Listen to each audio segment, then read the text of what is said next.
Strong characterisations ഉള്ള സ്ത്രീ കഥാപാത്രങ്ങൾ എന്നെ എന്നും അത്ഭുതപ്പെടുത്താറുണ്ട്. ആ കൂട്ടത്തിൽ ഞാൻ ആരാധിക്കുന്നവരുടെ ഇടയിൽ പ്രധാനിയാണ് അംബ.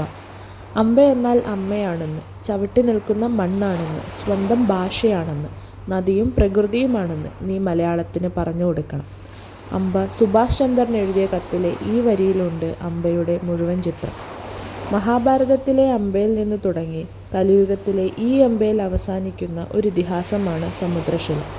ഉപാധികളില്ലാത്ത സ്നേഹം അന്വേഷിച്ചലയുന്ന അംബ ഒടുവിൽ അവളന്വേഷിക്കുന്ന സ്നേഹം എങ്ങും കണ്ടുകിട്ടില്ല എന്ന് മനസ്സിലാക്കുന്നു. സൃഷ്ടിയിൽ തുടങ്ങി സംഹാരത്തിൽ അവസാനിക്കുന്ന അംബയുടെ കഥയിൽ അംബയ്ക്കെന്ന പോലെ പ്രാധാന്യമുള്ളതാണ് വെള്ളിയാങ്കല്ല് അഥവാ സമുദ്രശില. എം മുകുന്ദൻ സാറിൻ്റെ മയ്യഴിപ്പുഴയുടെ തീരങ്ങളിൽ നമ്മൾ കണ്ട ആത്മാക്കൾ തുമ്പികളായി പറക്കുന്ന വെള്ളിയാങ്കല്ലിനെ വീണ്ടും കാണാൻ പറ്റി സമുദ്രശിലയിലൂടെ.